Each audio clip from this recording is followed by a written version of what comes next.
How are you guys doing? Another day, another SportsCenter Asia on the way. My name is Aaron Titus, flying solo, as you can tell.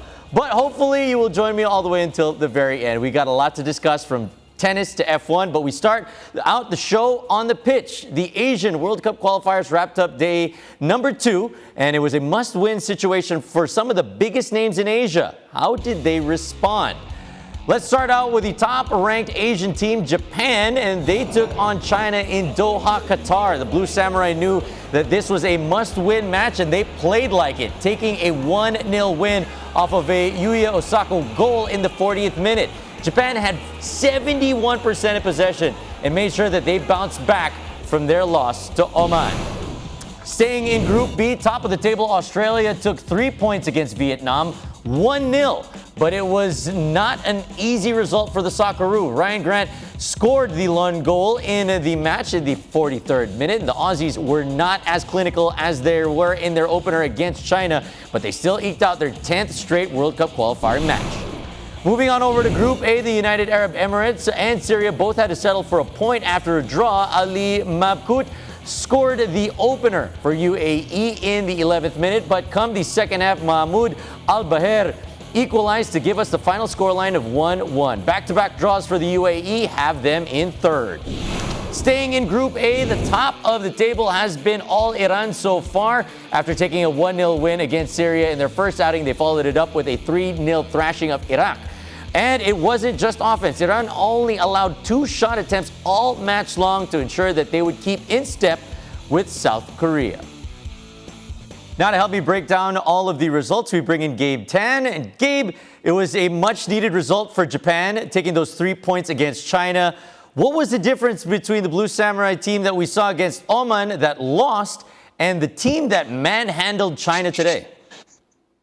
Aaron, yeah, I think you set it up well because it was 2 very different teams we saw in both games. But I just think, the main reason was that extra bit of, creativity and a cutting edge in the final third. Now, we always know Japan dominate possession, and they did so again against China. I mean, but then having just that extra bit of penetration in the final third, I think we see Yuya Osako, that is a great finish, instinctive finish. But overall, I just think I like the way they showed more drive. We've seen them can be, being a bit negative at times in previous games. So overall, I think Japan really upped their game a bit, and it helped to have someone like Takefusa Kubo in the side. I think he really brought a lot to the attack. So all in all, that was a much-needed result for Japan, especially after their opening game.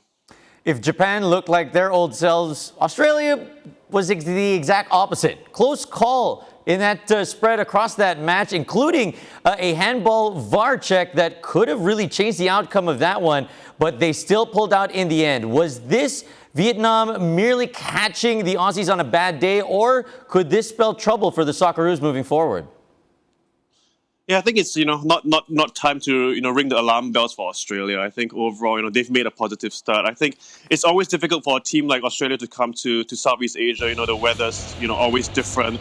The pitch wasn't great. To be honest, I don't think the playing surface helped Australia at all. But in the end, I think these are the kind of results Australia can be pleased with, because it was not every game's going to go their way. So for them to have really grinded out that result against Vietnam and make it 2 wins from 2, I think overall Graham Arnold will be very pleased. So I don't think it's time for them to really panic yet. But I think Vietnam as well, deserves some credit for at least putting Australia under some sort of pressure.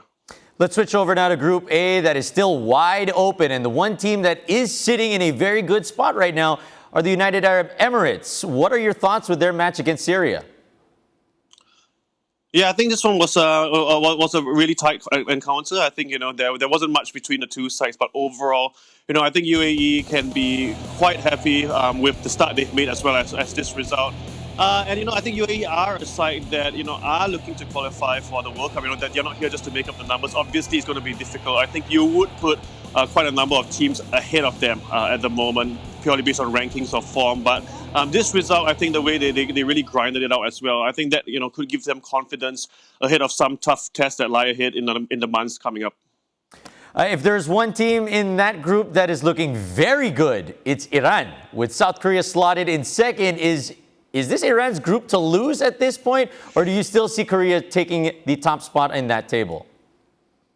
I think it is, Aaron. I mean, overall, look, with South Korea, there's always going to be the Son Heung-min factor. But, don't forget this Iran team at the last World Cup. They won a game. They drew with Portugal. They lost 1-0 to Spain. This is an Iran side that's really good and really strong. And they're showing that with 2 wins in a row as well. And, we see Ali Reza Jahanbakhsh, opening the scoring there. He's been in brilliant form since his, sort of ended that poor spell in the Premier League with Brighton and back in the Eredivisie, if I'm not. So, you see Mehdi Taremi there as well. I think Iran are, hugely stacked with quality players that are, plying their trade in Europe as well. So all in all, I really see Iran as the favorites. But, that's not to write off South Korea because there's still quality, Son Heung-min, Hwang Hee-chan.